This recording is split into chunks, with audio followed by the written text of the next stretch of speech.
Une nouvelle force militaire spéciale pour lutter contre les attaques des installations pétrolières a été annoncée au Nigeria.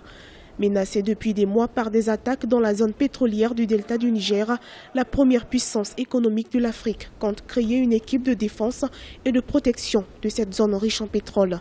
La stratégie envisagée par le pays est de former une équipe de pointe composée de patrouilles maritimes, de la police subsidiaire du delta et de certaines unités paramilitaires. Partout dans le monde, les compagnies pétrolières protègent leurs installations.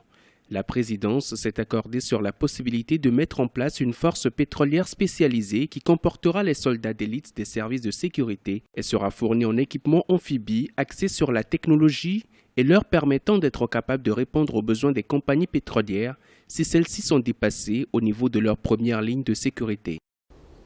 La force spéciale réunira également d'anciennes forces armées reconverties. Des groupes armés dont les plus actifs, Niger Delta Avengers. Ces derniers avaient revendiqué plusieurs attaques perpétrées dans la zone et qui ont fait perdre au Nigeria 800 000 barils par jour. Pour reconsidérer le problème, le président nigérien Muhammadu Buhari avait annoncé en juin 2016 la reprise du programme d'amnistie destiné à intégrer les groupes armés qui revendiquent sans cesse le contrôle des ressources pétrolières.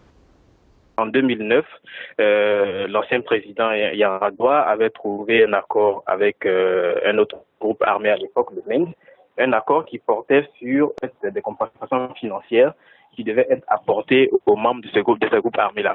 La conséquence que ça a eu, c'est qu'on a eu après une multiplication de groupes armés qui, vu cette manne financière-là, vu l'accord financier qui avait été trouvé avec le MEN, se sont dit « Ah, sûrement que c'est la solution qui marche, on va faire pareil ». Il faut peut-être plutôt que le gouvernement nigérian rentre dans une logique de négociation totalement différente en faisant en sorte de régler la question de la propriété même des ressources naturelles de la zone du delta du Niger.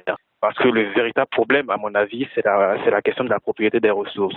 La production pétrolière du deuxième plus grand exportateur de pétrole d'Afrique a fortement baissé du fait des attaques sur les oléoducs.